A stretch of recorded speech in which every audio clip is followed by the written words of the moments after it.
तीसरे चरण में मतदान का आंकड़ा चुनाव आयोग ने किया जारी। आपको बता दें 11 राज्यों की 93 सीटों पर 65.68% पड़े वोट। असम में सबसे ज्यादा 85% वोट, जबकि यूपी में 57% मतदान हुआ। केंद्रीय मंत्री स्मृति ईरानी ने प्रियंका गांधी वाड्रा और राहुल गांधी को बहस की खुली चुनौती दी। कहा, कांग्रेस मुद्दों से भाग रही है, दोनों भाई बहन एक तरफ और बीजेपी का एक प्रवक्ता दूध का दूध पानी का पानी हो जाएगा।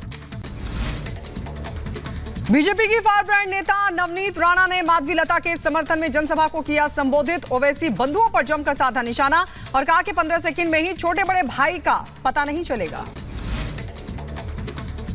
गृहमंत्री अमित शाह आज तेलंगाना में भी करेंगे चुनाव प्रचार। सुबह 10:30 बजे तेलंगाना में भूंगीर में जनसभा करेंगे संबोधित।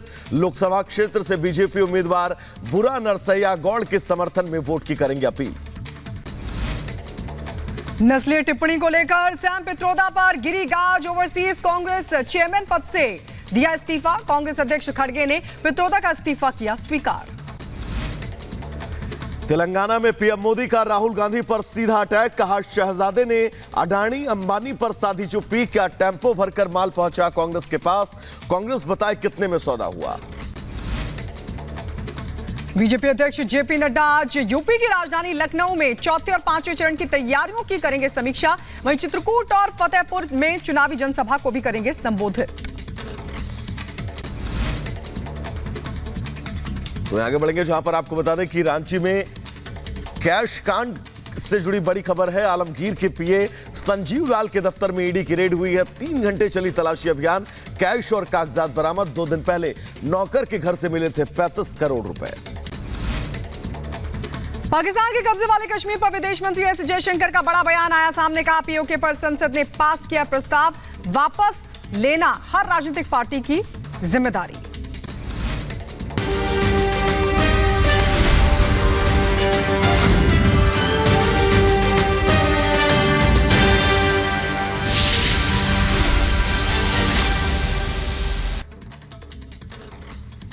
और अब बात करेंगे चुनावी चौपाल की। चौपाल में बात इटावा लोकसभा सीट की करेंगे, जो इन दिनों सबसे ज्यादा चर्चा में बनी हुई है। वैसे तो इटावा सीट समाजवादी पार्टी का गढ़ मानी जाती थी, लेकिन पिछले 2 लोकसभा चुनाव की अगर बात करें तो यहां पर बीजेपी का कब्जा है। अब इस बार जनादेश किसे मिलने जा रहा है, चलिए आपको दिखाते हैं इस रिपोर्ट में।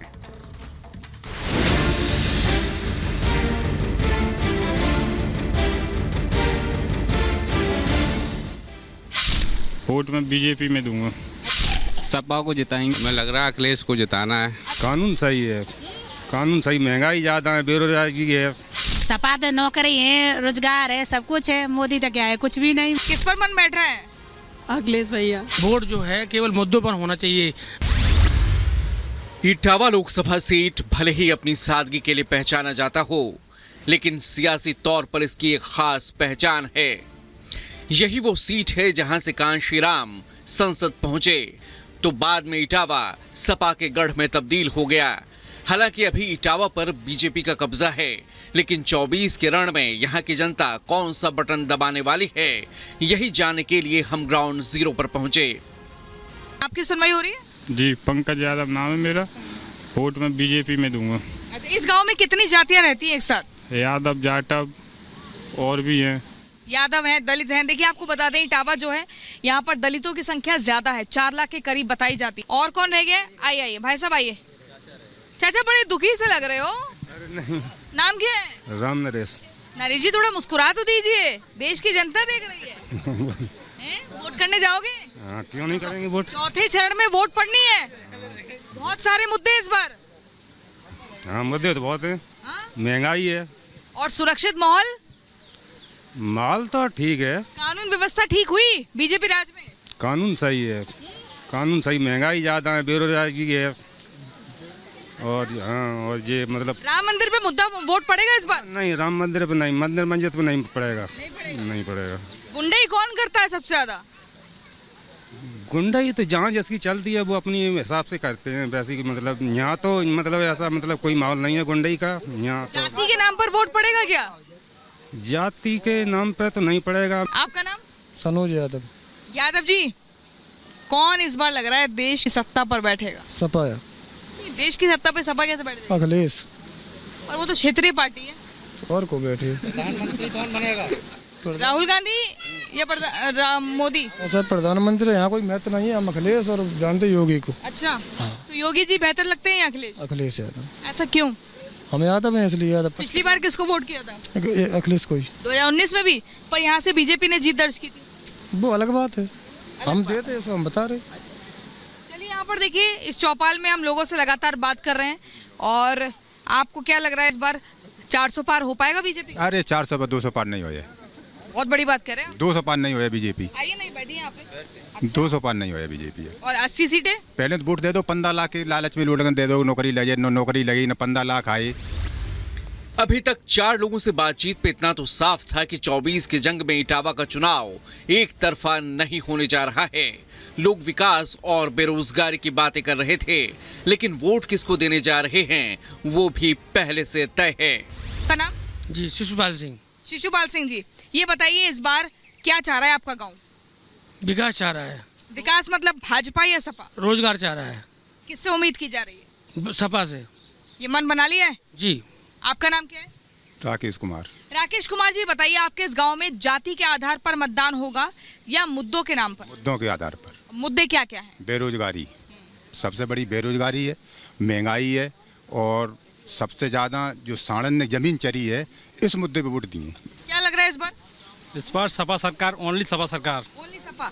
ये बताइए भाई साहब, आइए बैठिए, क्या नाम है? ओहसान सिंह।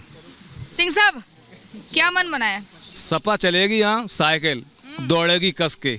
अभी तो कठेरिया साहब हैं। चाहे कोई हो, यहाँ साइकिल के अलावा कोई नहीं मिलेगा किसी। अच्छा, उनकी धर्मपत्नी भी हर बार निर्दलीय खड़ी हो जाती है, फिर नामांकन वापस ले लेती है। चाहे कुछ भी हो, यहाँ तो सपा चलेगी। सपा का, हाँ सपा। क्यों भैया, आप लोग बड़ा हंस रहे हो सब युवा यहाँ पर, क्या किसको वोट करेंगे इस बार? सपा को। क्यों? क्योंकि वो इसमें कोई बहुत दिक्कतें हैं। कोई आपका नाम क्या है? गिरीश बाबू। गिरीश बाबू जी, क्या क्या दिक्कतों का सामना करना पड़ा? दिक्कतें सब दिक्कतें, बेरोजगार कोई वही है ही नहीं, कोई सुनवाई नहीं हो रही है कहीं भी जाओ। किस मुद्दे पर वोट कर रहे हो? मुद्दा मैडम कई है, देखो विकास का मुद्दा है, युवा अपना बेरोजगार हो चुका है, किसी प्रकार का किसी को सरकारी नौकरी नहीं। आप लोगों को लगता है कि अगर भाजपा की सरकार आ गई तो देश के कानून या आरक्षण को खतरा होगा? मैडम भाजपा सरकार, हमने आज तक 10 साल के अंदर हम सांसद ही नहीं देखा अभी तक। नहीं देखा? नहीं, यहाँ पर कभी नहीं आए? कभी नहीं आए। हमारे यहाँ प्रत्याशी सपा के आते हैं, सपा के प्रत्याशी अच्छे हैं, युवा है। फिर आप किस मुद्दे पर आपने अब तक वोट किया? मैडम विकास भी किया था। आपने किया क्यों फिर जब आए नहीं? नहीं आए नहीं, अजमाता तो हर कोई है मैडम किसी को। आपने एक्सपेरिमेंट किया। आपका नाम? अंकित यादव। अंकित, क्या मन बना रहे हो? सपा को जिताएंगे। 2024 के महासंग्राम में आधी आबादी को एक खास वोट बैंक के तौर पर देखा जा रहा है। हमने भी उनसे बात की, सुनिए वो क्या कह रही हैं। इन महिलाओं से बात करते हैं। देश की आधी आबादी है, और भाजपा की बात करें तो 33% कोटे की भी बात करिए। किस पार्टी पर ज्यादा भरोसा बन रहा है? सपा पे। सपा पे, इसलिए आपने हरी साड़ी भी पहनी? और क्या।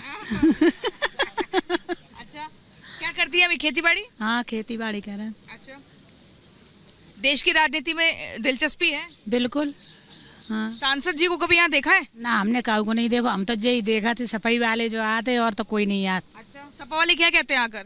इसलिए कहा तो कहा उनकी सरकार बन जाए तो फायदा ही फायदा है, मोदी की सरकार में तो बर्बादी है।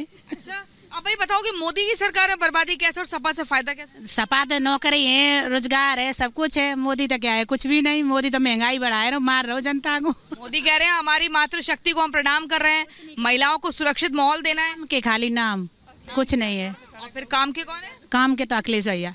आपकी पड़ोसन है, वो कौन है? वो भी बोल रही है कुछ। आइए थोड़ा आगे आइए, क्या नाम है? बोल रही मनोरमा देवी। देवी जी, किस पर मन बैठ रहा है? अखिलेश भैया। भैया, अच्छा, इस बार तो भाभी भी मैदान में है। अब भाभी अखिलेश भैया जो भी है वो सब ठीक है। भाजपा? भाजपा नहीं है। देश का प्रधानमंत्री कैसा होना चाहिए? अखिलेश यादव। क्यों? वही अच्छे लगते हैं सभी को। राहुल गांधी बुरा मान जाएंगे? तो राहुल गांधी भी चल जाएंगे। बीते 10 सालों से इटावा लोकसभा सीट पर बीजेपी का कब्जा है, लेकिन इस बार हवा का रुख किसकी तरफ है, जरा ये जान लीजिए। Bureau report, Republic Bharat. हर बार जो है ना वोट परसेंटेज कम हो रहा है, वोट प्रतिशत, पहला चरण हो, दूसरा चरण हो, तीसरा हो, गिर रहा है। आपको क्या लगता है ये नुकसान किसको देगा? नुकसान तो नहीं बता सकते हैं, लेकिन वोट जो है केवल मुद्दों पर होना चाहिए। मस्जिद पे मंदिर, लोग घरों से बाहर नहीं निकल रहे हैं वोट करने के लिए, ऐसा क्यों? गर्मी का माहौल भी है और काम का दौर है, किसान बिजी है थोड़ा, तो गर्मी के हिसाब से वोट लेकिन लोकतांत्रिक पर्व भी तो है, इतना बड़ा लोकतांत्रिक अधिकार है, लोकतंत्र का त्योहार है, इसमें तो बाहर निकलना चाहिए। नहीं निकलना चाहिए, लेकिन अब इसका नुकसान आपको लगता है कि किसी पार्टी को होगा? ऐसा तो नहीं समझ सकते। भैया आप आइए, आप क्या कर रहे हो? पढ़ते हैं। पढ़ते हो? क्या पढ़ रहे हो? हाई स्कूल इंटर हो गई। हो गई हाई स्कूल इंटर हो गया, अभी क्या मन बनाया? मन क्या बनाया, अखिलेश को जिताना है। अच्छा। और क्या, किसको भगाना है? भाजपा को भगाना है। क्यों भगाने में लगे हो? अरे इसलिए भगाने में लगे, पढ़ाई लिखाई सब बेकार है, कोई नौकरी नहीं, कोई कुछ नहीं, सब पढ़े लिखे और ना पढ़े सब बराबर हैं। हाथी की चाल कैसी चल रही है? हाथी की चाल बिल्कुल नॉर्मल है। सुस्त है बिल्कुल। अब तो बहन जी ने भतीजे को भी हटा दिया, तो क्या हो गया, दिल में जगह नहीं बना पाएंगे? नहीं। उन्होंने अपनी बातों को रखा है, अलग अलग बिरादरी के लोग इस गांव में रहते हैं और सब मिलजुल कर मुद्दे बता रहे हैं अनेक कि आखिर किस पर करेंगे मतदान, किसको चुनेंगे अपनी सरकार के रूप में और किस प्रत्याशी को जिताएंगे। हालांकि इस सीट से हर बार अगर पिछले 2 बार की बात करें तो बीजेपी ने जीत दर्ज की है, लेकिन इस बार देखना दिलचस्प होगा क्योंकि कांटे की टक्कर है। कौन जीतता है, कौन धराशायी होता है, इसका इंतजार हमें 4 जून तक करना होगा। इस चुनावी चौपाल में फिलहाल इतना ही, आगे सफर भी जारी रहेगा और आपको जमीनी हकीकत से रूबरू कराएंगे कि जनता का चुनावी मिजाज कैसा है। वीडियो जर्नलिस्ट संतोष के साथ प्रियंका शर्मा, इटावा से, रिपब्लिक भारत के लिए।